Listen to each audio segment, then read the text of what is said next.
Hi అండి. ఈరోజు recipe వచ్చేసి కొబ్బరుండలనమాట. దేవుడికి కొట్టిన కొబ్బరికాయలన్నీ ఇలా నేను తీసుకున్నానండి. తీసుకొని చిన్న చిన్న ముక్కలుగా కట్ చేసేసి మిక్సీ అయితే పట్టేసాననమాట. మిక్సీ పట్టేసి ఇంకా దీన్నైతే నేను కొలుచుకుంటున్నాను. కూరగిన్ని తీసుకొని నాకు ఎంత కొబ్బరి కూర వచ్చిందని చెప్పి కొలుచుకుంటున్నానండి. నాకైతే 2 కప్పుల కొబ్బరికూర అయితే వచ్చిందనమాట. వచ్చిన దాన్ని ఇలాగా గ్యాస్ మీద కళాయి పెట్టుకొని కళాయిలోనైతే ఒక 2 టేబుల్ స్పూన్ల నెయ్యి అయితే వేసుకున్నానమాట అండి. నెయ్యి కొంచెం హీట్ ఎక్కాక అందులోనే కొబ్బరికూరనైతే వేసేసానండి. వేసేసి కొంచెం అయితే వేపుకున్నానమాట. వేపుకొని వేరే ప్లేట్లోకి తీసుకున్నాక అదే కళాయిలోనైతే బెల్లం అయితే కరిగించుకుంటున్నానండి. 2 కప్పులు కొబ్బరికూరకి నేనైతే కప్పున్నర బెల్లం అయితే తీసుకున్నానమాట. కొంచెం వాటర్ వేసుకొని బెల్లం పాకం అయితే ఏం రావసరం లేదండి. కరిగిపోతే సరిపోతుందనమాట.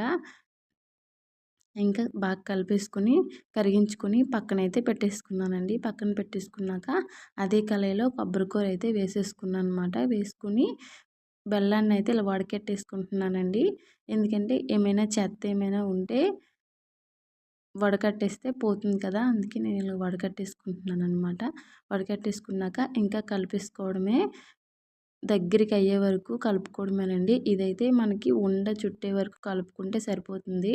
అలా మనకి ఒక టైం పడుతుందండి. ఒక 5 మినిట్స్‌కి నాకైతే ఒక 5, 10 మినిట్స్‌లో ఇలాగా దగ్గరికైతే అయిపోయింది. దగ్గరికి అయిపోయాక నేనైతే నెయ్యి అయితే మళ్ళీ ఒక టేబుల్ స్పూన్ అయితే నెయ్యి వేసుకున్నానండి. వేసుకున్నాక ఉండ కడుతుందో లేదో అనేది ఇలా నేను చూసుకుంటున్నాననమాట. ఉండ అయితే కట్టేసింది. గ్యాస్ ఆపేసి ఇంకైతే కొబ్బరుండలు అయితే రెడీ చేసుకున్నానండి. టేస్ట్ అయితే చాలా బాగుంది. నా వీడియో మీకు నచ్చినట్లు అనిపిస్తే మాత్రం చూసి వెళ్ళిపోకుండా సబ్స్క్రైబ్ చేసుకోండి. లైక్ చేయండి, షేర్ చేయండి.